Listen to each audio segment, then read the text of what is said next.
Selamat malam saudara sekalian, mari kita bersama-sama berdoa sebelum kita memulai pemahaman Alkitab pada hari ini. Mari kita berdoa. Bapa di surga, kami memohon hikmat dan pertolongan-Mu, kiranya Tuhan yang telah menganugerahkan firman, pada hari ini menganugerahkan kepada kami pengertian akan firman, sehingga kami boleh menjadi umat yang berbahagia, karena kami hidup memegang kebenaran dan menjadi pelaku kebenaran. Berfirmanlah kepada setiap kami ya Tuhan, biar kami boleh bersuka cita mendengar dan belajar dari Tuhan. Dalam nama Tuhan Yesus kami berdoa. Amin. Saudara sekalian, saya mengajak kita membaca Kejadian pasal 22. Saya akan membaca ayat pertama sampai ayat keempat. Saya akan membacakan bagi saudara sekalian Kejadian pasal 22, ayat pertama sampai keempat. Setelah semuanya itu, Allah mencoba Abraham. Ia berfirman kepadanya, Abraham, lalu sautnya, ya Tuhan, firman-Nya, ambillah anakmu yang tunggal itu yang engkau kasihi, yakni Ishak. Pergilah ke tanah Moria dan persembahkanlah dia di sana sebagai korban bakaran pada salah satu gunung yang akan kukatakan kepadamu. Keesokan harinya, pagi-pagi bangunlah Abraham. Ia memasang pelana keledainya dan memanggil dua orang bujangnya beserta Ishak anaknya. Ia membelah juga kayu untuk korban bakaran itu. Lalu berangkatlah ia dan pergi ke tempat yang dikatakan Allah kepadanya. Ketika pada hari ketiga Abraham melayangkan pandangnya, kelihatanlah kepadanya tempat itu dari jauh. Saudara sekalian, kita pernah membahas 2 kali kisah Abraham. Setahun lalu saya membahas mengenai bagaimana kita belajar dari Abraham. Dan saya membahas Kejadian pasal 12. Secara sekilas pada waktu itu saya membandingkan pasal 12 dengan pasal 22. Dan hari ini saya mengajak saudara untuk melihat lebih detail. Kita akan menyaksikan slide perbandingan antara pasal 12 dan pasal 22. Saudara, pasal 12 adalah pasal di mana Tuhan memanggil Abraham. Di dalam pasal 12 kita akan melihat ternyata ada paralelnya dengan pasal 22. Kita akan lihat misalnya yang pertama, di dalam pasal 12 Tuhan memanggil Abraham, go forth, atau dalam bahasa Ibrani-nya adalah lahleha. Lahleha. Nah, saudara sekalian, ketika kita membaca pasal 22, setelah kata wayeira, ya, setelah semuanya itu wayeira, lalu kemudian Tuhan juga berfirman, lahleha. Ya, jadi Tuhan memberikan perintah untuk Abraham pergi, go forth. Jadi di sini ada diulang perintah itu, diulang perintah untuk pergi, diulang perintah untuk meninggalkan. Nah, yang kedua kita melihat ada kesamaan. Kalau di dalam pasal 12 kita melihat ada 3 hal yang harus ditinggalkan oleh Abraham. Jadi ada pola 3 kali. Yang pertama, di dalam pasal 12 ditekankan kamu harus meninggalkan, go forth from your land. Lalu kemudian go forth from your birthplace. Go forth from your father's house. Ada 3 penekanan, ini yang harus ditinggalkan oleh Abraham. Di dalam pasal yang ke-22, kita melihat ada 3 penekanan yang harus ditinggalkan oleh Abraham. Jadi sama-sama 3. Jadi tinggalkan apa? Persembahkanlah apa? Persembahkan your son. Lalu kemudian your precious one, the one you love. Jadi sama-sama 3 hal. Yang pertama 3 hal yang harus ditinggalkan. Yang pasal 22 3 hal yang harus diserahkan kepada Tuhan. Nah yang ketiga, di dalam pasal 12 Tuhan menyuruh Abraham meninggalkan tempatnya lalu pergi ke tanah perjanjian. Tetapi tidak ada lokasi spesifik yang harus dituju oleh Abraham. Sehingga di situ kita melihat Abraham berangkat dengan iman. Di dalam pasal 22 Tuhan hanya mengatakan bawa ke daerah Moria, tetapi belum ditujukan tempat yang spesifik. Ini yang bagian ketiga. Jadi lokasi tepatnya Tuhan belum memberitahu. Dan kesamaan yang keempat, kalau kita lihat paralel dari pasal 12 dan 22, pasal 12 ketika Tuhan melihat Abraham sudah sampai ke tempat tujuan, Abraham diperintahkan membuat altar. Dan di dalam pasal 22 sama, Abraham diminta membuat altar. Nah, apa maksudnya? Kita melihat ada paralel di dalam tulisan Musa ini, pasal 12, antara panggilan Tuhan kepada Abraham dengan pasal 22, Tuhan memerintahkan Abraham untuk mempersembahkan anaknya Ishak. Ada kesamaan-kesamaan. Nah, saudara sekalian, tetapi ada pembeda. Kita sudah melihat kesamaannya. Apa yang membuat menjadi berbeda? Yang berbeda adalah di dalam pasal 12, Tuhan memberikan berkat. Pergilah, maka saya akan memberkati kamu, saya akan menjadikan namamu masyhur, saya akan menjadikan kau bangsa yang besar, siapa yang memberkati engkau akan diberkati, siapa yang mengutuk akan dikutuk, dan sebagainya. Ada begitu banyak berkat yang diberikan oleh Tuhan. Abraham, tinggalkan rumahmu, tinggalkan keluargamu, pergi ke tempat yang aku tunjukkan kepadamu. Dan Tuhan akan memberikan berkat kepada Abraham. Di dalam pasal 22, tidak ada janji berkat. Nanti berkat akan diberikan setelah Abraham memperoleh kemenangan. Tetapi di dalam pasal 22 ayat-ayat pertama ketika Tuhan meminta Abraham untuk membawa persembahkan anakmu, Tuhan silent, tidak ada kalimat apapun, tidak menjanjikan berkat. Ini perbedaan yang pertama. Pasal 12 ada serangkaian berkat. Pasal 22 tidak ada berkat.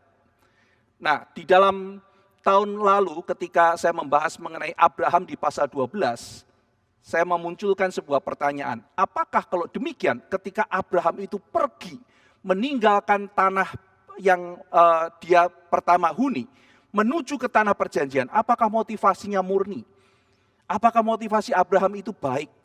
Bukankah Tuhan memberikan banyak janji, banyak berkat kepada dia? Nah, jadi itu adalah yang pertama. Dan pertanyaan itu saya tidak jawab lagi, itu sudah dijawab di dalam pemahaman Alkitab tahun lalu yang masih ada di dalam YouTube, saudara bisa melihatnya kembali. Nah, saudara sekalian, beda yang kedua, tadi yang pertama kita sudah melihat perbedaannya, yaitu ada berkat, yang kedua tidak ada berkat. Yang kedua perbedaannya adalah di dalam pasal 12 ada delay. Jadi begitu Tuhan memerintah, Abraham tidak langsung taat. Kita mengetahui bahwa pada waktu Abraham meninggalkan Haran, meninggalkan Ur Kasdim, di situ dia bersama dengan ayahnya, yaitu Terah. Lalu kemudian di situ Terah tinggal di Haran, lalu kemudian setelah Terah mati, menurut Stefanus pada Kisah Rasul, baru Abraham pergi meninggalkan Haran menuju kepada tanah perjanjian. Jadi dari Ur menuju Haran, lalu kemudian stay di sana. Terah, paus, berhenti, mandek.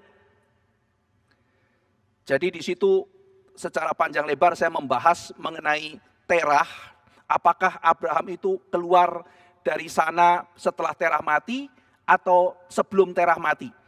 Stefanus mengatakan ternyata Abraham meninggalkan Haran setelah Terah mati. Tetapi kalau dilihat dari perhitungan umurnya kok tidak cocok. Yang benar yang mana? Nah, saudara bisa melihat analisis pemahaman Alkitab secara lebih detail di dalam seri yang lalu, belajar dari Abraham. Nah, saudara sekalian, jadi ada delay, ada orang yang juga sering begitu. Dia sudah pergi meninggalkan tempatnya, dia sudah pergi mau mentaati Tuhan, tapi delay, stop. Jalan enggak ya? Jalan enggak ya? Sudah nyaman kok, sudah nyaman di Haran. Buat apa lagi menuju ke tempat perjanjian? Stop di sini, delay. Ada orang-orang yang menunda-nunda panggilan Tuhan. Ada orang yang menunda-nunda pergi pelayanan. Stop di situ. Tapi sampai kapan saudara kita akan menunda panggilan Tuhan? Sampai kapan kita akan berdiam dan tidak maju menjalankan kehendak Tuhan? Bersyukur Tuhan menggerakkan Abraham untuk tidak lagi menunda-nunda panggilan. Untuk tidak lagi menunda-nunda apa yang harus dikerjakan di hadapan Tuhan. Saudara sekalian, ketika berita ini dibacakan kepada original reader, yaitu orang-orang Israel yang sedang di padang gurun, yang sedang keluar dari Mesir, mau menuju tanah perjanjian, apa yang ada dalam benak mereka? Dalam benak mereka adalah, kita memang sudah keluar dari tanah perjanjian, dari tanah Mesir, tapi mau masuk ke Kanaan takut, banyak musuh, banyak kesulitan. Dan Musa melalui firman Tuhan ini menguatkan mereka. Sampai berapa lama kamu tidak mengerjakan panggilan Tuhan? Sudah keluar dari Mesir, sekarang harus masuk tanah Kanaan. Itu panggilan Tuhan, itu perintah Tuhan. Mau tunda berapa lama lagi? Mau tunggu berapa lama lagi? Sudah masuk comfort zone, merasa nyaman di situ. Saudara-saudara sekalian, maka di situ Abraham taat. Tapi ada jeda, ada delay. Dalam pasal 22 tidak ada delay. Abraham lalu dia mengatakan, ya Tuhan, ambil anakmu. Lalu kemudian dikatakan di ayat ketiga, keesokan harinya pagi-pagi, bangunlah Abraham langsung, tanpa delay, tanpa jeda. Begitu Tuhan memerintahkan, Abraham langsung taat mengerjakan. Jadi apa yang kita bisa pelajari? Kita sekarang sudah bisa remove slide-nya. Apa yang kita bisa pelajari, saudara? Kita melihat bahwa iman Abraham bertumbuh. Bisa di-remove, bisa dihilangkan dulu. Yang kita bisa pelajari adalah iman Abraham itu bertumbuh. Dari yang pertama masih ada delay, Abraham bertumbuh, makin mengenal Tuhan. Di dalam pengalaman hidupnya dia melihat kasih setia Tuhan. Tuhan berfirman kepadanya, dia lebih tahu siapa Tuhan. Dia percaya kepada Tuhan karena dia merasakan, mengalami kasih setia Tuhan. Dan itu membuat di dalam pasal 22, ketika Tuhan berfirman, tidak ada jeda, tidak ada delay, langsung ikut. Saudara, iman kita jangan mandek. Banyak yang mengatakan bahwa seringkali orang Kristen itu start di garis finish. Maksudnya ketika bertobat, ya sudah di situ imannya.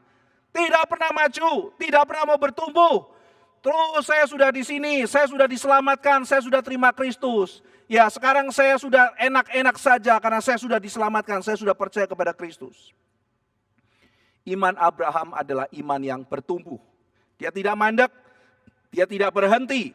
Dia mengenal Tuhan dan dia maju di dalam imannya. Melalui relasi dan perjumpaannya dengan Tuhan. Dia terus berelasi dengan Tuhan. Dia maju dalam firman, maju dalam kebaikan, maju dalam hal indah lainnya. Maka seperti nasihat Tuhan melalui Rasul Paulus, saudara sekalian, jangan biarkan kerajinanmu kendor. Biarlah rohmu terus menyala-nyala di dalam Tuhan. Saudara sekalian, kemudian kita membahas di dalam pasal 12, di dalam Lah-Leha. Abraham kehilangan identitasnya. Abraham kehilangan masa lalunya. Pergi, tinggalkan bangsamu, tinggalkan keluargamu, tinggalkan ayah ibumu, tinggalkan masa lalumu, tinggalkan identitasmu yang dulu. Tuhan mau bentuk kamu, Tuhan mau memberikan kau identitas yang baru. Saudara sekalian, seiring dalam pelayanan, seringkali kita diproses meninggalkan kebanggaan masa lalu kita. Atau meninggalkan hal-hal masa lalu yang penuh dengan kegelapan. Lalu kemudian kita diberikan identitas yang baru di dalam Tuhan. Tuhan berkata kepada Yakub, siapakah engkau? Aku Yakub. Mulai hari ini engkau bukan Yakub. Engkau adalah Israel. Karena engkau bergumul dengan Allah dan engkau menang. Tuhan menanggalkan masa lalu Yakub. Tuhan menanggalkan identitas Yakub yang dulu. Yang dia bangga-banggakan. Aku adalah seorang yang kosong, yang pergi dengan miskin ke tanah asing. Tetapi ketika pulang dengan kepintaranku, dengan kehebatanku, aku jaya pulang dengan istri, anak-anak dan kekayaan yang melimpah. Aku Yakub, seorang yang luar biasa. Tuhan mengatakan, Yakub, Yakub, engkau bukan itu. Tanggalkan semuanya itu. Engkau adalah orang yang bergumul bersama dengan Allah. Dan engkau menang. Musa, semua masa lalunya, pangeran dari Mesir yang penuh dengan kejayaan, ditanggalkan oleh Tuhan. Lalu diberikan identitas yang baru. Abraham, tinggalkan itu. Petrus, tinggalkan jalamu. Tinggalkan masa lalumu. Ikutlah aku. Aku akan menjadikan kau bukan sekedar penjala ikan. Aku akan menjadikan kalian penjala manusia.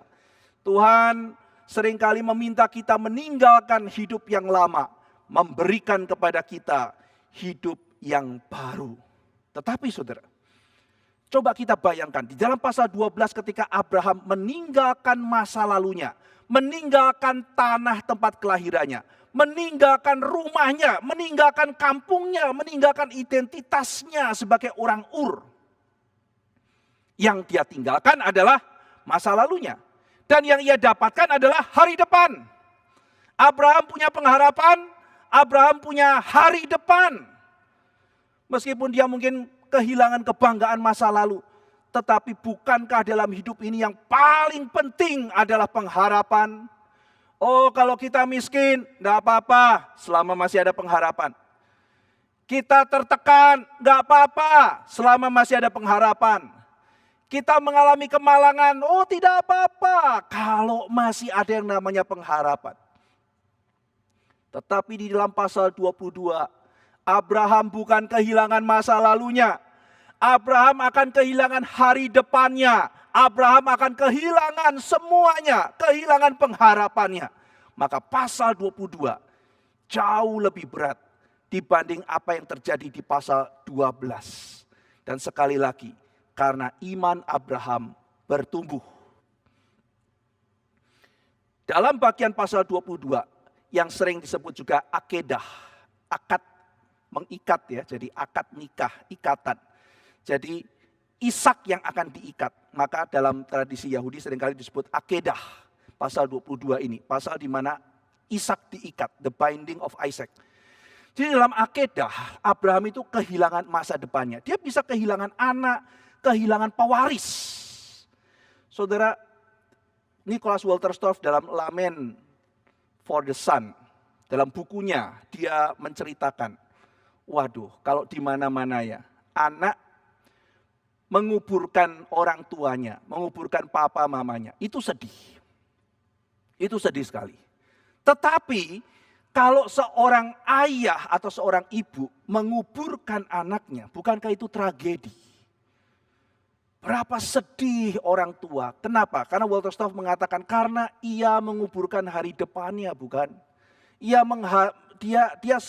kalau memang anak menguburkan orang tua, ya sudah, memang seperti itulah seharusnya. Papa mama berjasa padaku, aku sedih melihat kepergian papa mama yang sudah pernah berjasa. Tapi seorang papa, seorang mama yang menguburkan anaknya, betapa sedih hati papa mamanya. Kehilangan hari depannya, kehilangan pengharapannya. Demikian Abraham sekarang disuruh mempersembahkan sesuatu yang berat sekali. Hari depanku, segala-galanya pengharapan bagiku sekarang harus dipersembahkan kepada Tuhan. Dan bukan hanya sekedar kehilangan anak, bukan. Jikalau Abraham sudah kehilangan Ishak, bukankah dia akan kehilangan tujuan hidupnya? Buat apa dia berkeliling-keliling di tanah itu? Karena Tuhan berjanji bukan? Bahwa ia akan menjadi bangsa yang besar. Dan bagaimana caranya menjadi bangsa yang besar? Lewat Ishak. Caranya lewat Ishak. Bukan lewat Ismail dalam kitab suci. Tuhan mengatakan caranya adalah lewat ini, anak perjanjian, lewat Ishak. Jadi bukankah Ishak itu hari depannya Abraham? Bukankah Ishak itu tujuan hidupnya dia? Kalau dia kehilangan Ishak bagaimana? Bukankah Tuhan akan memberikan kepadaku bangsa yang besar dan itu lewat Ishak? Inilah tujuan hidupku, ini makna hidupku. Dan kalau Ishak mati, bukankah semuanya itu hilang? Perjuangan seumur hidup tidak ada artinya. Pengorbanan semua habis. Abraham akan jadi bangsa yang besarkah? Tidak mungkin. Karena Tuhan mengatakan lewat Ishak. Dia akan kehilangan segala-galanya. Dan dia bahkan akan kehilangan Sarah. Sudah bayangkan. Seorang bernama Soren Kierkegaard di dalam karyanya berjudul Fear and Trembling. Berandai-andai. Berandai-andai. Saya kira itu salah satu karya yang sangat serius. Meskipun saya juga banyak poin tidak setuju dengan buku itu. Tetapi dalam Fear and Trembling, Soren Kierkegaard itu secara serius bergidik memikirkan bagaimana Abraham itu pergi mempersembahkan Ishak. Dalam salah satu versi, jadi ceritanya dalam buku itu saudara. Kierkegaard seolah-olah menyertai, ikut pergi dengan Abraham. Lalu naik ya. Terus kemudian dia bayangkan satu skenario, dia turun, skenario kedua, turun lagi, skenario ketiga, skenario keempat, dia ulang begitu. Nah dalam sebuah skenario yang ditulis oleh Kierkegaard, dia bayangkan begini saudara. Abraham pergi, lalu kemudian dia mempersembahkan Ishak dan Tuhan mencegah dia, Ishak selamat. Tetapi Ishak cerita kepada mamanya, Papa tadi begini, begini, dan begini. Lalu kemudian di situ digambarkan, ini sebuah skenario ya. Lalu Sarah marah sekali, dia tidak bisa terima. Mulai hari ini aku gak bisa percaya sama kamu. Hai suamiku, gilakah kamu? Bagaimana mungkin kau mempersembahkan, kau mau membunuh anakmu sendiri? Tuhan mengatakan tidak boleh begitu. Saudara, kira-kira apa yang akan terjadi pada Abraham? Kalau Abraham mentaati itu, dia bukan hanya kehilangan semuanya, dia akan kehilangan istrinya juga. Dia akan menjadi orang yang sendirian. Istrinya mungkin tidak akan bisa mengerti. Dijelaskan bagaimanapun tidak bisa ngerti. Ketika saya membaca bagaimana Kierkegaard menggambarkan. Ya realistis. Ini akan terjadi. Dan mungkin juga Ishak akan kehilangan iman. Ishak akan kehilangan iman. Kok papaku kayak begini ya? Kok papa tega ya? Papa fanatik yang luar biasa. Dan bukan hanya itu, papa sebetulnya itu adalah bukan seorang yang mengikut Tuhan dengan benar. Karena Tuhan tidak berfirman demikian. Saudara, habislah Abraham kalau mentaati bukan? Dia akan kehilangan segala-galanya. Kehilangan bangsa yang besar, kehilangan istrinya, kehilangan reputasinya. Orang-orang akan mengatakan Abraham orang yang tidak baik. Reputasi dan hormat akan hilang. Jadi kalau Abraham melakukan apa yang Tuhan perintahkan di dalam pasal 22, ia bukan hanya kehilangan masa lalunya, ia akan kehilangan hari depan dan kehilangan semuanya. Kehilangan keturunan, kehilangan nama besar, kehilangan berkat, menjadi berkat bagi bangsa-bangsa. Wah, saudara-saudara sekalian, membayangkan apa yang Tuhan berikan sebagai ujian kepada Abraham, tak habis saya bergidik.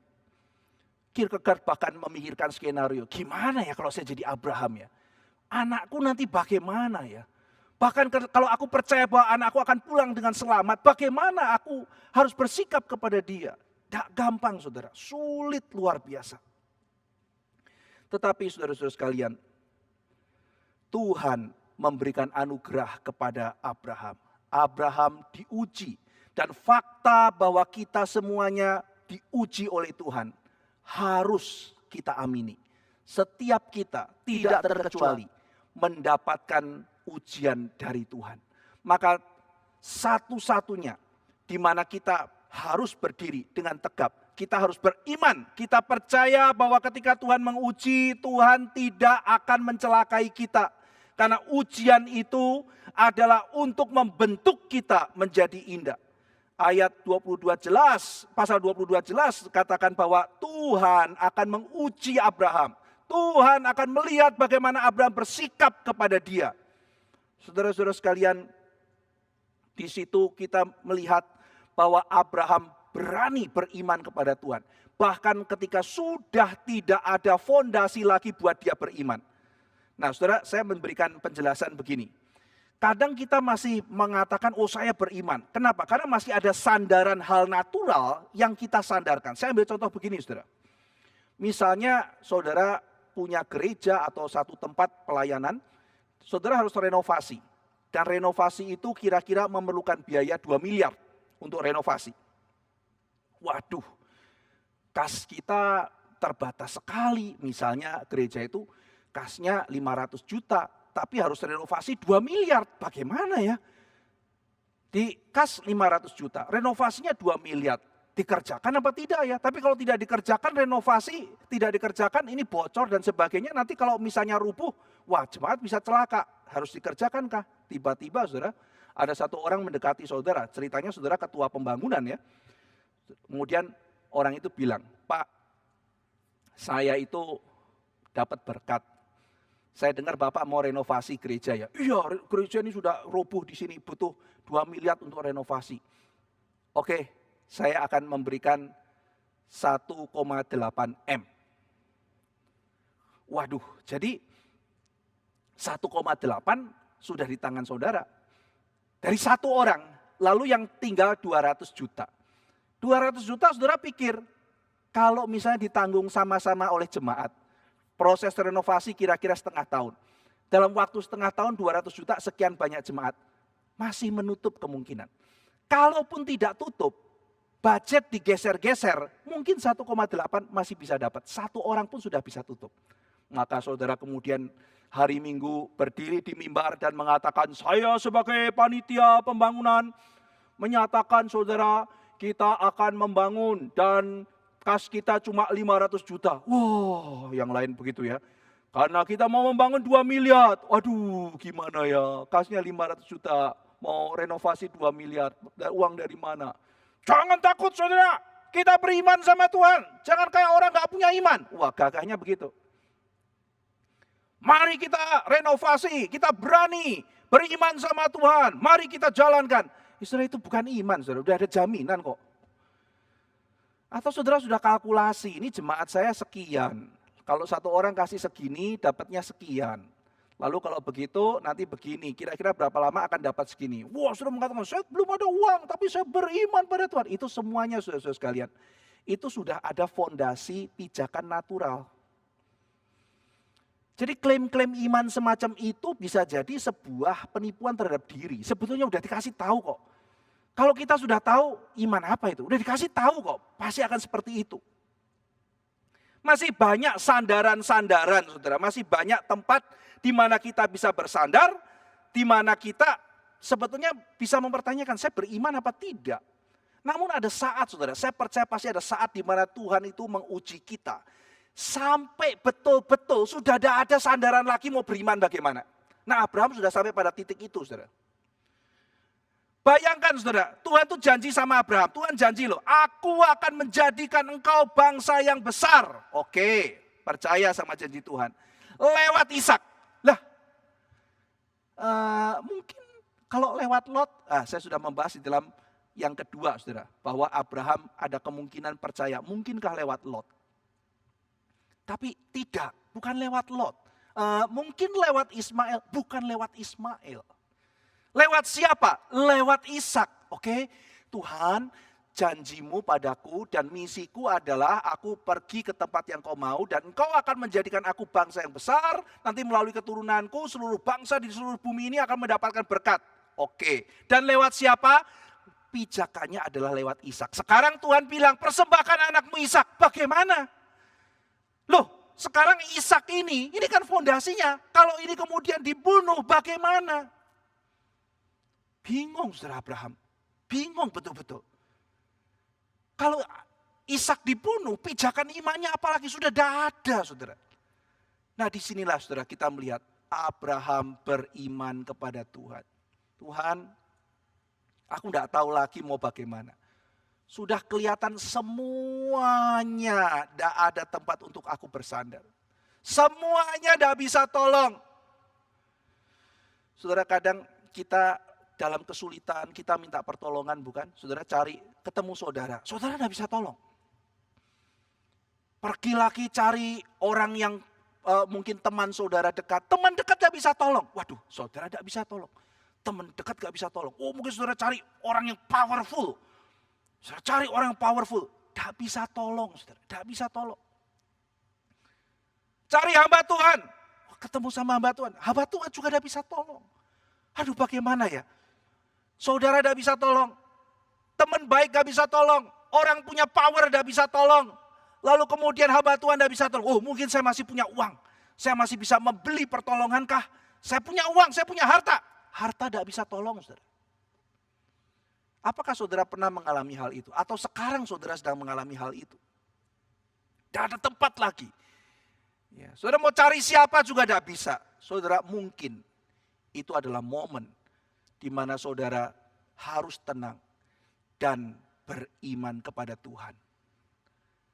Tuhan bagaimana? Teman dekatku tidak bisa tolong. Saudaraku tidak bisa tolong. Dokter tidak bisa tolong. Siapapun tidak bisa tolong. Hamba Tuhan tidak bisa tolong. Uangku tidak bisa tolong. Orang berkuasa tidak bisa tolong. Oh Tuhan, siapa bisa tolong? Itu adalah mungkin seruan Tuhan. Tuhan mengasihi Anda. Tuhan sedang menguji. Dan apakah kita berani bersandar kepada Tuhan meskipun tidak ada tempat untuk bersandar. Abraham, persembahkan anakmu, persembahkan anakmu. Tuhan sedang menguji Abraham. Apakah Abraham akan menyerahkan anaknya, hari depannya, makna hidupnya, kepenuhannya, cita-citanya, hari depannya. Dan Abraham menyerahkan kepada Tuhan. Saudara-saudara sekalian, Abraham beriman kepada janji Tuhan. Di dalam kitab Ibrani dikatakan bahwa Abraham percaya, kalaupun dia menyerahkan anaknya itu dan anaknya mati. Abraham percaya apa yang terjadi, saudara? Abraham percaya Tuhan sanggup membangkitkan Ishak. Itu berat buat Abraham. Oh Tuhan, saya harus mempersembahkan anakku Ishak. Tetapi Abraham percaya bahwa Tuhan itu Tuhan yang baik. Tuhan sudah berjanji melalui Ishak, maka seluruh dunia akan diberkati melalui Ishak. Jadi kalau sekarang Tuhan sedang menguji saya, menyuruh mempersembahkan Ishak, pasti Tuhan sanggup membangkitkan dia lagi. Dia beriman luar biasa. Nah, saudara-saudara sekalian, maka jangan heran ketika kita membaca bagian ayat kelima, saya baca buat saudara. Kata Abraham kepada kedua bujangnya itu, tinggallah kamu di sini dengan keledai ini, aku beserta anak ini. Jadi dia dan Ishak ya, aku beserta anak ini akan pergi ke sana. Kami akan sembahyang. Sesudah itu, perhatikan saudara, bukan aku, kami kembali kepadamu. Aku dan Ishak akan pergi, lalu sembahyang, dan kami akan kembali. Ini Abraham tidak sedang bohong, saudara. Abraham tidak sedang membohongi bujangnya, tidak sedang membohongi Ishak. Oh, saya akan pergi, lalu saya pulang, saya bohongi. Padahal nanti Ishak akan mati di sana. Tidak. Penulis Ibrani mengatakan Abraham tidak bohong, karena Abraham percaya kalaupun Ishak dipersembahkan, Tuhan sanggup membangkitkan dia.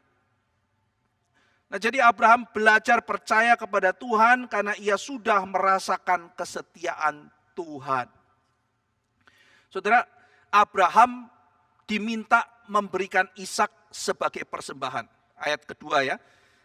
Pergilah ke tanah Moria dan persembahkanlah dia ke sana sebagai korban bakaran. Nah, korban bakaran ini di dalam bahasa Ibrani-nya adalah olah. Jadi olah itu adalah sebuah persembahan di mana persembahan itu dibakar total. Kita lihat di slide mengenai olah ya. Nah, olah. Sebelumnya, slide sebelumnya.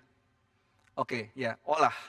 Nah, olah itu di dalam bahasa Yunani-nya holokautoma. Jadi bahasa Yunani untuk olah adalah holokautoma. Nah, jadi saudara, di dalam Alkitab Septuaginta atau LXX itu ya. Jadi Septuaginta itu adalah Alkitab Perjanjian Lama. Perjanjian Lama kan ditulis dalam bahasa Ibrani. Jadi kemudian ketika bahasa Ibrani itu diterjemahkan ke dalam bahasa Yunani, itu disebut sebagai Septuaginta. Jadi di dalam Septuaginta, kata olah itu menggunakan kata holokarposin. Holokarposin. Jadi kata olah atau holokautoma itu persembahan yang dibakar habis seluruhnya. Nah, saudara kalau belajar sejarah Perang Dunia Kedua, di situ ada peristiwa di mana Adolf Hitler itu membangun kamp-kamp konsentrasi lalu kemudian membunuh orang-orang Yahudi di sana. Nah, peristiwa itu disebut sebagai Holocaust. Nah, kata Holocaust itu dari kata holokarposin. Holocaust. Jadi itu adalah olah. Itu persembahan yang dibakar semuanya. Loh, kok peristiwa itu kenapa diberi nama Holocaust? Kenapa menjadi olah?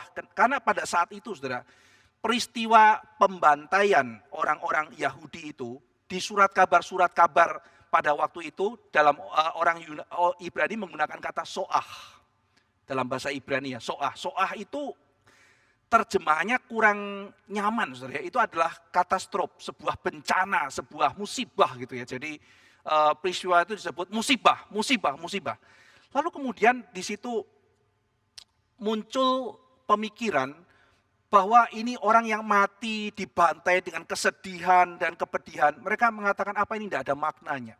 Mereka ini orang-orang yang memberikan diri menjadi sebuah korban persembahan. Sesuatu yang lebih baik. Maka istilah holokarposin, mereka itu memberikan diri sebagai persembahan. Menjadi satu bahasa yang memberi kekuatan penghiburan di tengah-tengah orang yang sedang berduka, orang-orang yang sedang kehilangan.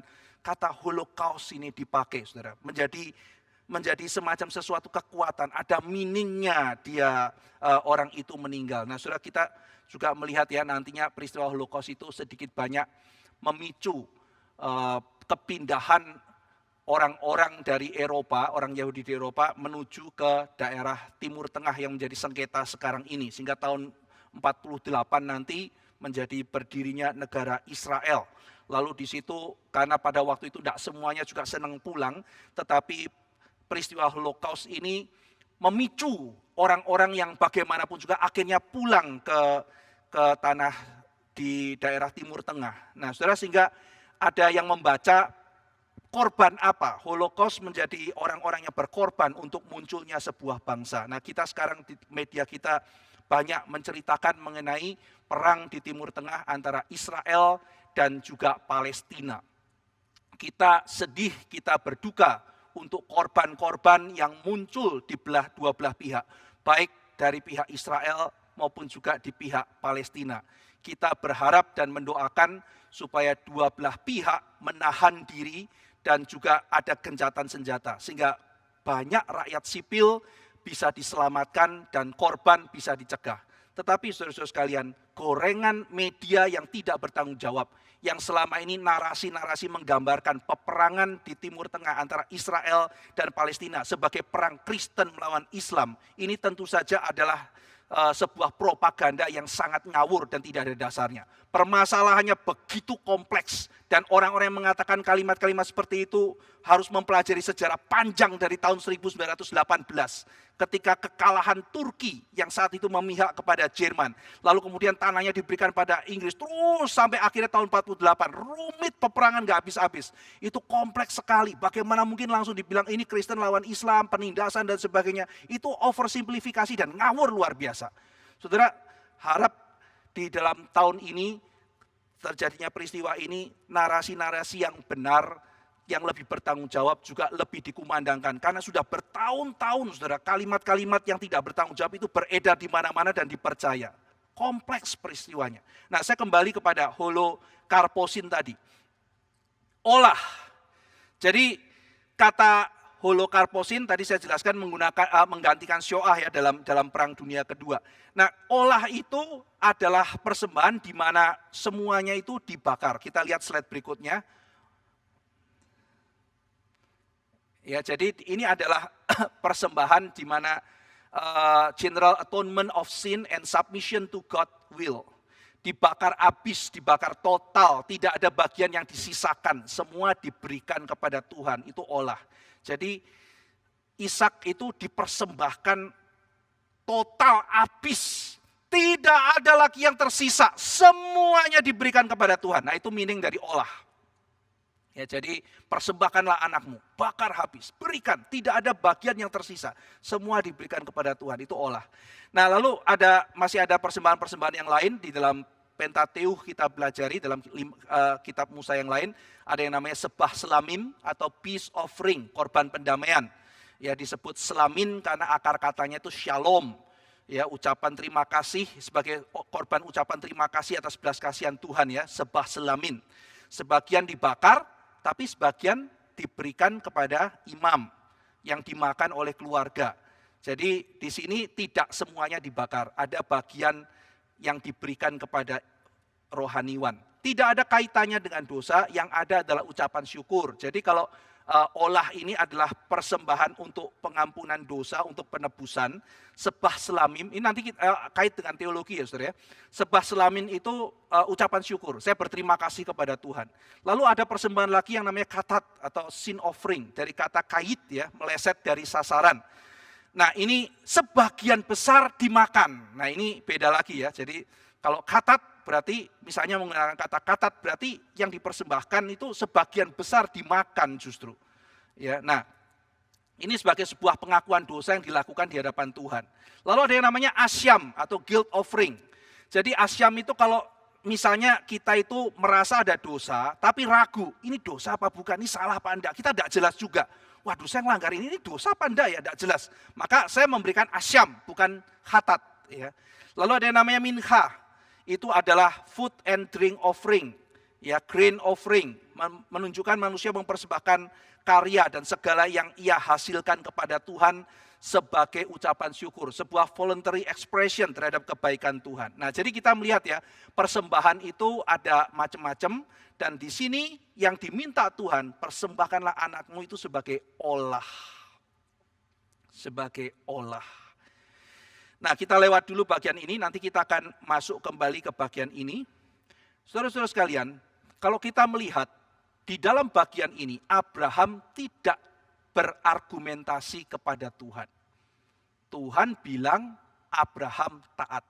Kita melihat di bagian sebelumnya, ketika Tuhan mau menghancurkan Sodom dan Gomora, peristiwanya nggak begitu loh. Jadi Tuhan itu melibatkan Abraham, dia diskusi dengan Abraham. Lalu kemudian bertukar pikiranlah, Abraham itu seperti seorang sahabat berbicara dengan Tuhan. Nah, Musa juga demikian. Waktu Tuhan mau menghancurkan Israel, di situ Musa berbicara dengan Tuhan. Waktu Tuhan marah, Musa mengatakan, oh Tuhan jangan marah pada mereka. Ada argumentasi. Dan ketika Tuhan mengatakan, ya sudahlah kalau begitu saya akan kirim malaikat saja berjalan depan kamu. Saya akan kasih sukses tapi saya tidak akan menyertai engkau. Musa argu lagi, Tuhan jangan begitu. Nanti namamu dihina orang, kamu dibilang cuma bisa mengeluarkan orang dari Mesir tapi tidak bisa membawa orang masuk ke dalam Kanaan. Tuhan jangan tinggalkan kami dan sebagainya. Ada argue, saudara. Dalam episode-episode yang lain kita melihat Tuhan membuka ruang untuk diskusi. Tetapi mengapa di dalam bagian ini Abraham tidak berdiskusi dengan Tuhan? Bukankah Sodom dan Gomora itu dekat sekali peristiwanya. Dan itu Abraham berdiskusi dengan hangat dengan Tuhan.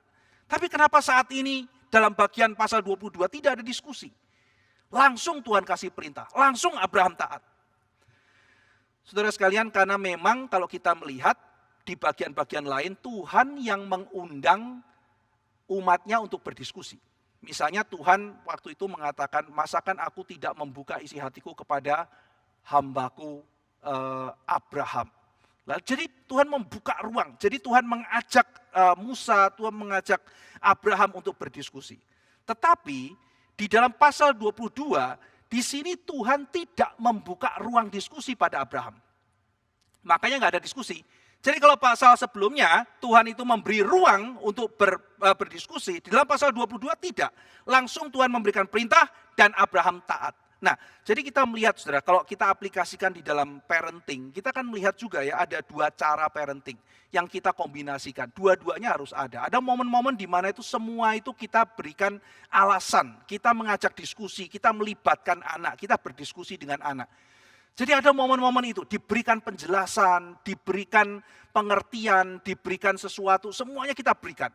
Tapi kan ada batas, ada momen di mana kita merasa anak itu tidak perlu diberikan penjelasan, tapi disuruh kasih perintah harus taat. Misalnya, ada informasi-informasi yang kalau kita diskusikan, dia belum siap untuk menerima, belum cukup umur misalnya. Maka di situ kita memberikan perintah, misalnya jangan atau lakukan ini atau begitu, dan kita tidak memberikan alasannya, saudara. Kenapa? Karena dia belum cukup dewasa. Sehingga yang kita lakukan, saya katakan sesuatu dan engkau taat. Dua-duanya ada, saudara, dan dua-duanya baik. Ada momen di mana semua diberikan, oh harus begini. Kenapa, Ma? Kenapa, Pak? Karena begini, karena begitu. Menurut kamu bagaimana? Oh saya nggak setuju, Ma. Oh oke, menurut pendapatmu bagaimana? Oh begini, itu baik. Tapi ada momennya tidak begitu. Kamu nggak boleh begini. Loh kenapa, Ma? Ikut dulu, nanti suatu hari saya jelaskan. Kenapa? Karena kalau dijelaskan bahkan mungkin berbahaya buat dia. Tidak baik untuk pertumbuhannya. Jadi di dalam momen itu cukup informasi sampai di situ. Kamu harus belajar taat. Nah jadi di sini kita melihat di dalam pasal 22, Tuhan berfirman, Abraham taat. Saudara, ada juga momen-momen seperti itu dalam hidup kita. Ada momen-momen di mana Tuhan memberikan banyak alasan. kepada kita, melibatkan kita. Tapi ada momen-momen di mana kita tidak tahu, tapi taat dulu sama Tuhan. Kamu belum ngerti, kata Tuhan Yesus. Kamu kelak akan mengerti, tapi sekarang taat dulu. Lakukan dulu, ikuti dulu. Nanti kamu akan ngerti. Ada momen di mana Tuhan, saya nggak ngerti kenapa begini, kenapa begitu, tapi saya mau taat Tuhan. Saya nggak tahu kapan saya mengerti, mungkin juga saya nggak akan ngerti, nanti di surga saya baru ngerti. Tetapi kalau Tuhan sudah lakukan sesuatu dalam hidup saya, Tuhan sudah berikan sesuatu, saya mau taat ya Tuhan. Itulah iman, saudara. Ada saatnya di mana iman penuh dengan penjelasan dan kita kerjakan. Ada saatnya di mana kita tanya, nggak ngerti jawabannya. Tapi terus beriman kepada Tuhan karena percaya akan kebaikan Tuhan. Tuhan memberikan ujian kepada kita. Tuhan memberikan ujian. Tuhan sudah tahu hasilnya. Tetapi yang diharapkan oleh seorang guru ketika memberi ujian, bukan sekedar karena gurunya tahu apa tidak. Tetapi karena guru tersebut mau mengembangkan potensi siswanya, bukan? Saya memberikan latihan, saya memberikan ujian untuk supaya siswa saya berkembang. Demikian Tuhan memberikan tes kepada setiap kita. Bukan karena Tuhan tidak tahu, tetapi Tuhan ingin mengembangkan potensi kita. Saudara sekalian,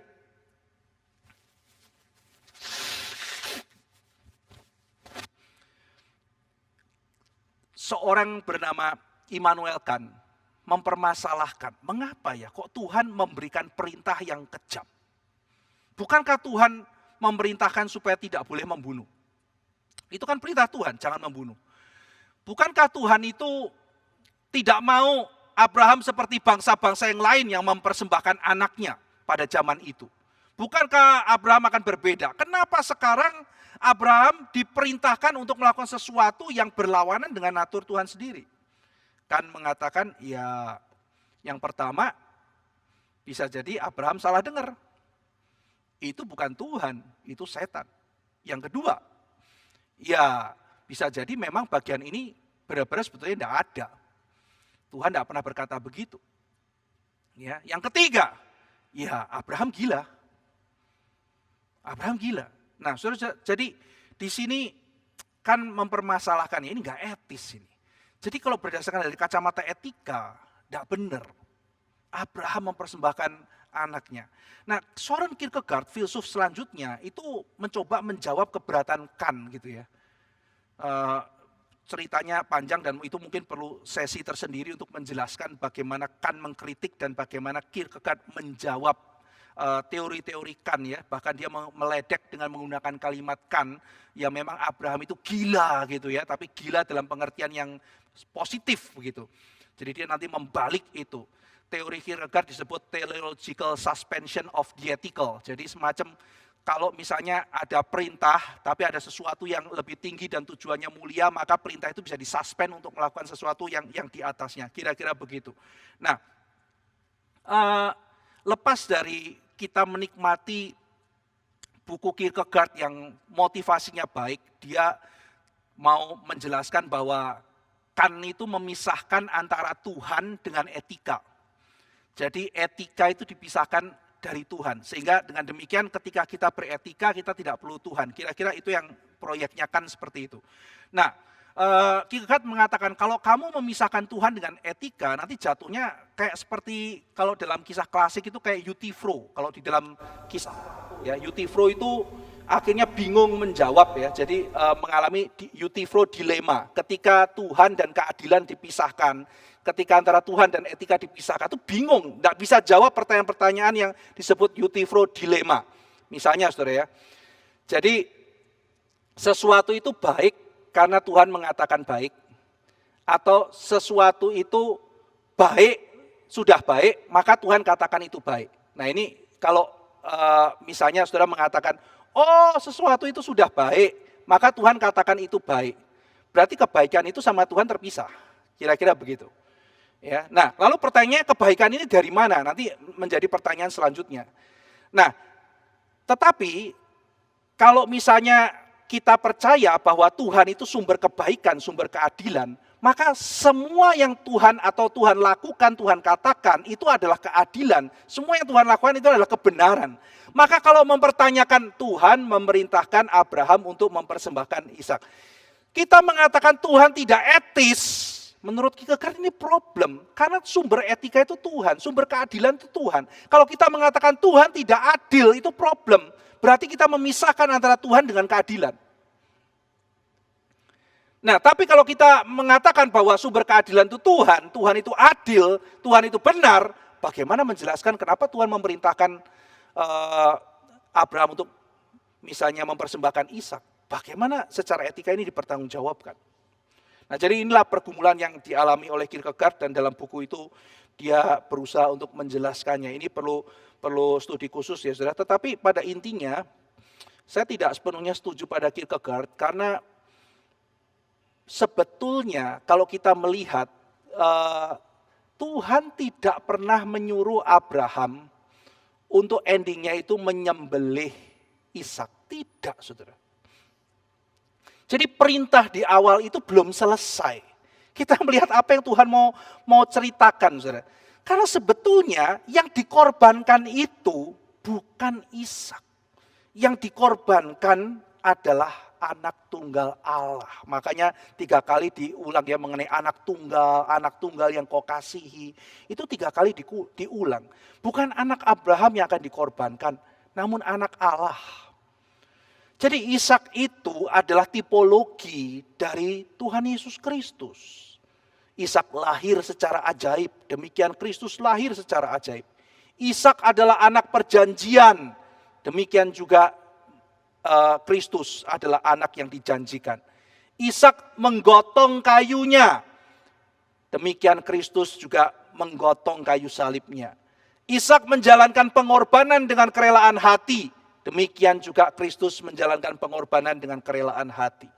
Jadi Ishak ini kan diperkirakan usianya 30 tahun. Waktu Abraham mengikat Ishak, dia sebetulnya bisa berontak bukan? Dia bisa melawan, dia bisa menebak-nebak. Ishak sudah bertanya, apinya sudah ada, kayunya sudah ada, di mana dombanya? Jadi Ishak sudah bertanya, ketika Abraham mengikat dia tentunya sudah curiga, saudara. Dia bisa melawan, dia bisa berontak, dia bisa lari, dia bisa mendorong ayahnya mungkin. Atau kemudian dia bisa berteriak-teriak dan atau melakukan apapun. Tetapi tidak sekalipun dicatat dalam kitab suci. Ishak melawan, memberontak, meronta-ronta. Tidak. Ishak tunduk dan taat.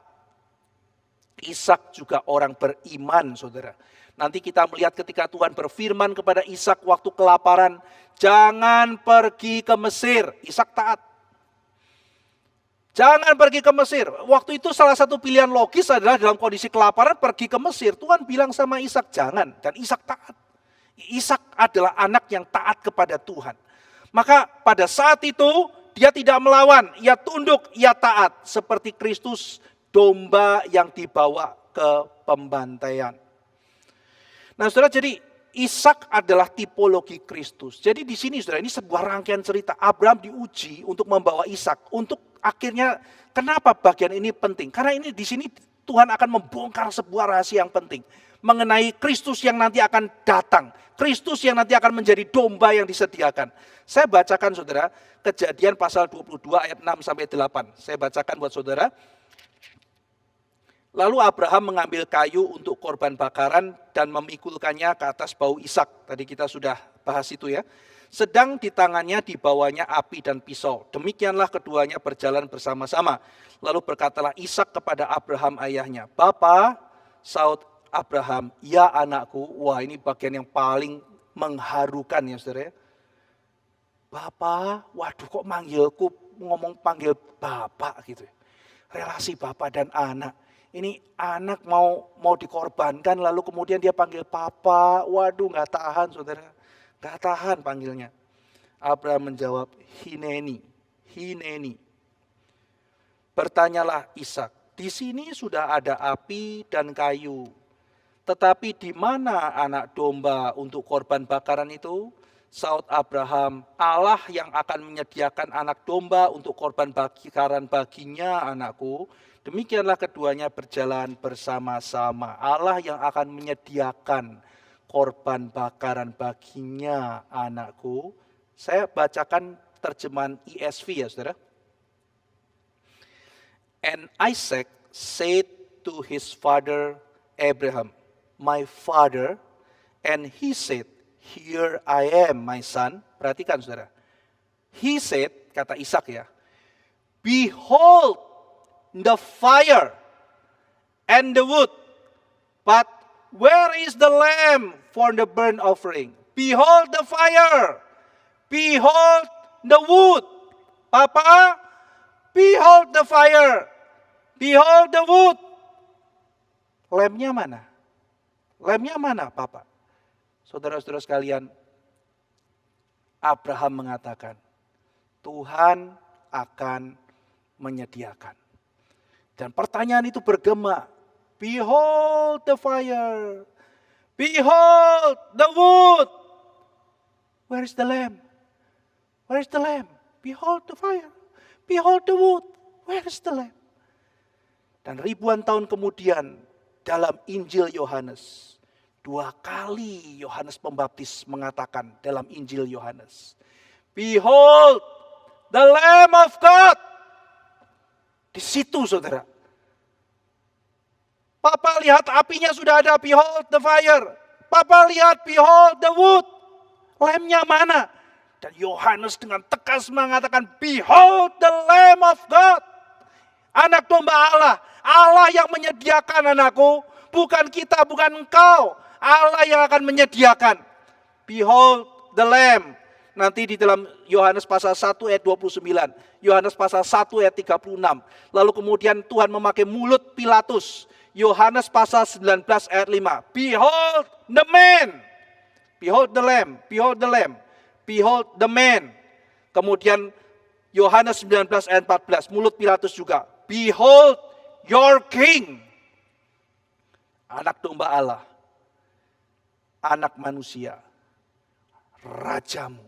Lihatlah, lihatlah, lihatlah. Behold the man. Lihatlah manusia itu. Behold Adam. Lihatlah Adam. Lihatlah manusia. Lihat dia. Lihatlah Adam. Adam yang kedua. Adam yang kedua tidak lari. Tidak bersembunyi. Dia menanggung dosa manusia. Menghadapi murka dengan penuh penyerahan diri. Behold the man. Behold the Lamb. Yohanes menunjukkan bahwa Yesus adalah domba itu. Yesus adalah domba yang disediakan oleh Tuhan. Ishak bertanya, ini sudah ada, Bapak sudah ada apinya, behold the fire, behold the wood, tetapi dombanya mana? Lalu Yohanes menjawab, behold the Lamb of God. Injil Yohanes menunjukkan Yesus adalah domba Paskah. Di dalam peristiwa penyalipan dengan detail Yohanes menceritakan, pada waktu itu ada seorang prajurit yang mencucukkan ke dalam anggur asam. Lalu kemudian hisop itu diberikan minum kepada Tuhan Yesus. Dan Tuhan Yesus mencicipnya. Apa maksud bagian itu? Yesus diberikan minum dari hisop. Mungkin buat kita, hisop itu sesuatu yang tidak bermakna. Karena kita tidak melihat hisop, kita tidak tahu apa itu hisop. Tetapi anak-anak sekolah minggu pada zaman itu mengerti semua apa artinya. Ketika prajurit itu mencucukkan ke anggur asam, hisop lalu diberikan kepada Tuhan Yesus. Karena hisop itu adalah tanaman yang sangat penting. Hisop tanaman yang sangat berkesan buat hidup mereka. Anak-anak sekolah minggu tahu itu, anak-anak kecil tahu itu. Apa itu hisop, saudara? Hisop itu adalah tanaman yang dipakai di dalam kitab Keluaran. Pada waktu orang Israel mau keluar dari Mesir, di situ Tuhan mengatakan, aku akan membunuh anak-anak sulung dari orang-orang Mesir. Malaikat-malaikat akan masuk ke dalam rumah dan membunuh. Tetapi kalau pintu rumahnya ada darah yang diciprat dengan hisop, maka malaikat akan lewat, pesah akan dilewati. Oh, jadi darah domba, lalu kemudian dikenakan ke hisop, lalu ditaruh di pintu. Jadi percikan dari hisop. Nanti pemazmur mengatakan, bersihkanlah aku dengan hisop. Bersihkanlah aku. Karena darah domba itu, darah domba Paskah yang melindungi, yang karenanya kita dilewatkan dari murka Allah. Yohanes mau menunjukkan sesuatu, Yesus adalah domba Allah, dia domba yang tidak bercacat, tulangnya tidak ada yang dipatahkan, dia diberikan hisop, inilah domba Allah, behold the lamb, inilah domba Allah. Saudara sekalian, Ishak tidak pernah benar-benar akan dikorbankan. Karena Ishak tidak bisa. Melalui peristiwa ujian Abraham, Tuhan sedang menceritakan sesuatu yang lebih besar dari pengorbanan Ishak, yaitu pengorbanan Yesus Kristus. Jadi ketika akhirnya kita melihat Abraham pergi, dia menuju ke Moria, dia pulang dengan kemenangan iman. Dia pulang dengan membawa berkat Tuhan. Tuhan mengatakan, karena engkau sudah memberikan anakmu yang terkasih. Engkau sudah memberikan, engkau mementingkan aku. Engkau mengutamakan aku. Maka Tuhan memberkati Abraham kembali. Saudara-saudara sekalian, kita seringkali akan mendapatkan ujian. Apakah betul kita mengasihi Tuhan? Apakah betul kita mengutamakan Tuhan lebih dari segala sesuatu? Seringkali kita begitu diuji sedikit, kita tidak mau. Kita diuji sedikit, kita marah sama Tuhan. Kapan kita lulus, saudara? Kapan kita kalau anak sekolah, kapan naik kelasnya? Kalau kita sekolah, saudara ya, anak dikasih ujian. Ayo, penilaian akhir semester. Tidak mau. Ini ujian. Sakit aja, aku sakit. Ya kita tidak naik kelas, saudara. Akhirnya tahun depannya ujian. Aku sakit lagi. Kasih ujian lagi, marah sama gurunya. Apa kamu guru? Saya nggak mau sekolah lagi. Ya kapan kita naik kelas, saudara? Setiap kali diberi ujian marah, setiap kali diberi ujian menghindar, setiap kali diberi ujian menyalahkan keadaan. Ini sih gara-gara mama aku nggak bisa bangun. Mama sih, salahkan keadaan, salahkan guru, salahkan kondisi rumah. Rumah ribut sih, salahkan segala sesuatu. Guru menjelaskan tidak jelas sih, semuanya disalahkan. Kapan mau naik kelas? Demikian dalam kehidupan kita, ketika ada ujian, tidak nyaman, kita marah sama Tuhan, marah sama ini, marah sama itu, tidak pernah bersyukur sama Tuhan. Kalau nggak diberikan hal yang lancar, saya marah sama engkau, saya kecewa sama engkau. Kapan kita naik kelas kalau pakai bahasa anak sekolah? Saudara? Ketika iman itu diuji, Abraham berserah kepada Tuhan. Abraham tidak buka mulut mempertanyakan kebaikan Tuhan. Abraham berkata pada bujangnya, kami akan pergi. Kamu tunggu di sini. Aku dan anakku akan beribadah pada Tuhan di sana dan kami akan pulang. Itulah iman Abraham, saudara. Itulah iman Abraham. Iman yang berani dan lewat ujian dan memperoleh kemenangan. Saudara, apakah saudara rindu memperoleh kemenangan? Saudara, peganglah janji Tuhan. Saudara, ingatlah akan firman Tuhan. Saudara, ketika kita melihat, kalau memang Tuhan tidak memberikan Ishak untuk dibunuh, apa artinya persembahkanlah anakmu sebagai olah, sebagai korban semuanya itu. Di dalam perjanjian baru kita mengerti bahwa memang sebetulnya Kristuslah persembahan itu. Semua persembahan itu nanti berbicara mengenai persembahan korban yang paling puncak, yaitu Kristus. Tetapi kalau kita melihat ya, apa artinya kita mempersembahkan anak? Apa artinya itu? Barangkali ini bisa menjawab, saudara ya. Barangkali ini bisa menjawab. Karena ada kemiripan yang mencolok antara Kejadian pasal 22, kisah akedah ini, dengan apa yang terjadi dalam hidup Samuel. Ada kesamaan, saudara. Saya akan bacakan misalnya ya. Yang pertama, di dalam pasal 22, kitab Kejadian, ada 3 kali Abraham menjawab hineni kepada Tuhan. Ketika Tuhan berkata Abraham, Tuhan menjawab here I am, hineni. Ketika Ishak bertanya kepada bapaknya, Bapa, ya, lalu kemudian Abraham menjawab hineni. Dia menjawab hineni. Lalu kemudian ketika malaikat Tuhan berseru kepada Abraham, Abraham menjawab hineni. Jadi 3 kali. Nah, saudara, ketika membaca Samuel, saudara tahu, saya pernah khotbah di Bible Camp mengenai 3 kali Samuel menjawab Hineni kepada Tuhan. 3 kali Samuel menjawab Hineni. Jadi 3 kali Hineni di akedah, 3 kali Hineni di peristiwa Samuel. Yang kedua, Sarah mandul lalu melahirkan. Yang kedua, Hana juga mandul. Ya. Jadi di situ baik Sarah maupun Hana itu mandul. Yang ketiga, Sarah direndahkan oleh Hagar. Hana direndahkan oleh Penina. Sudah lihat ya, ada kemiripan lagi. Yang keempat, Ishak dicatat di Alkitab waktu disapi. Samuel juga dicatat waktunya disapi. Masih ada beberapa kemiripan lain saya tidak masukkan.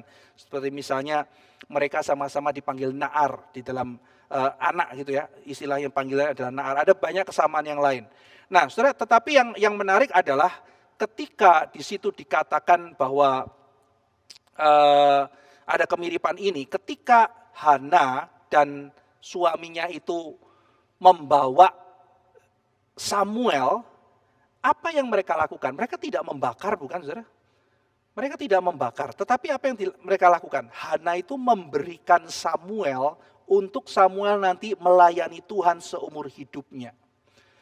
Nah, mungkin mempersembahkan anak bisa kita pahami seperti apa yang Hana berikan. Mempersiapkan anak untuk boleh melayani Tuhan seumur hidupnya.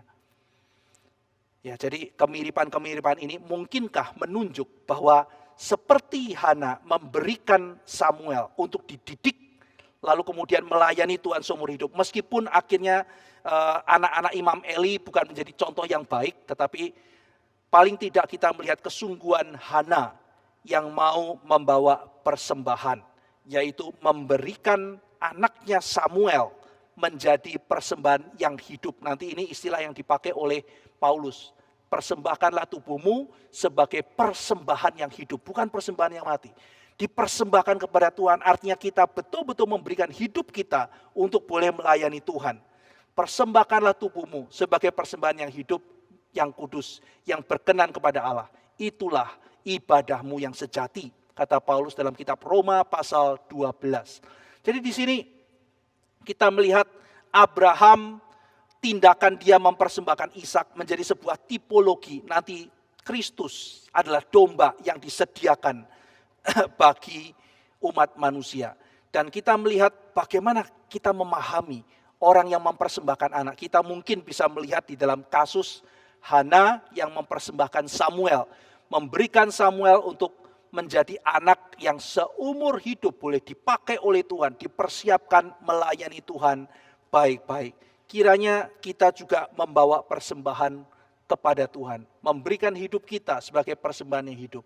Membawa anak-anak kita, generasi yang muda, dibawa kepada Tuhan sebagai persembahan yang mempermuliakan nama Tuhan. Mari kita berdoa. Bapa dalam surga, hari ini kami belajar mengenai ujian iman yang ada pada Abraham. Tuhan menguji bukan untuk menjatuhkan. Tuhan menguji bukan untuk mencelakakan. Tuhan menguji untuk membangun. Tuhan menguji untuk memberkati. Tuhan menguji untuk memunculkan potensi. Tuhan menguji untuk boleh memakai. Tuhan menguji untuk menggenapi. Karena itu ya Tuhan, setiap kali ujian-Mu tiba pada kami, biarlah Tuhan juga memberikan kepada kami kekuatan dan bijaksana. Sehingga kami boleh melewati ujian Tuhan dengan kemenangan. Pada waktu Tuhan memberikan kepada kami situasi di mana tidak ada lagi tempat buat kami bagi bersandar. Sehingga seolah-olah tidak ada pertolongan dari manapun. Beri kami kekuatan untuk menggantungkan iman kami hanya kepadamu. Seperti Abraham yang betul-betul percaya pada janji-Mu. Biarlah kami di dalam momen-momen yang paling sulit juga diberikan kekuatan untuk percaya ya Tuhan kepada janji-Mu. Dan kami diberikan contoh bagaimana Abraham bahkan sampai percaya. Kalaupun dia harus mempersembahkan Ishak, Engkau sanggup membangkitkan dia. Maka ya Tuhan, berikanlah kepada kami iman yang cukup untuk kami boleh melewati setiap kesulitan-kesulitan kami. Terima kasih ya Tuhan. Dalam nama Tuhan Yesus Kristus kami berdoa. Amin.